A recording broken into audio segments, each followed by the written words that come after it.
بسم الله الرحمن الرحيم نحمده ونصلي على رسول الكريم أما بعد أعوذ بالله من الشيطان الرجيم بسم الله الرحمن الرحيم میرے پیارے بھائیوں، اللہ تعالیٰ نے قرآن مجید میں جا بجا مومنوں کی صفات کا تذکرہ فرمایا ہے تاکہ ہم ان صفات کو اپنائیں اور کامیاب مومن بن سکیں۔ سورۃ المومنون کا آغاز ہی اللہ تعالیٰ نے کامیاب مومنوں کی صفات سے فرمایا۔ قرآن کی آیات سورۃ المومنون آیت نمبر 1 سے 11 تک یقیناً کامیاب ہو گئے مومن جو اپنی نماز میں خشوع عاجزی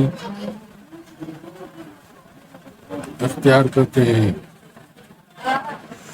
اور لغویات سے منہ موڑتے ہیں، اور جو زکوٰۃ ادا کرنے والے ہیں، اور جو اپنی شرمگاہوں کی حفاظت کرتے ہیں۔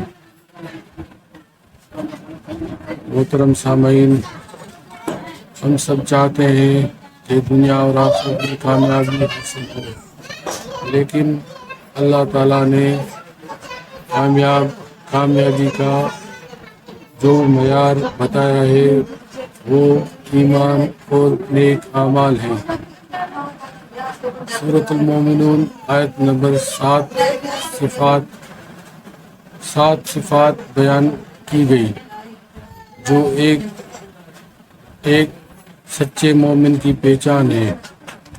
نماز میں خشوع فضول باتوں سے بچنا، زکوٰۃ ادا کرنا، شرمگاہ کی حفاظت، امانت اور وعدے کی پاسداری، نماز کی پابندی، یہ تمام وہ خوبیاں ہیں جو ہمیں اپنا کر جنت الفردوس کا مستحق بناتی ہیں۔ اللہ تعالیٰ ہمیں سچا مومن بننے کی توفیق عطا فرمائے اور ہمیں ان صفات کو اپنی زندگی کا حصہ بنانے والا بنائے۔ آمین۔ آخر دعوانا ان الحمد للہ رب العالمین۔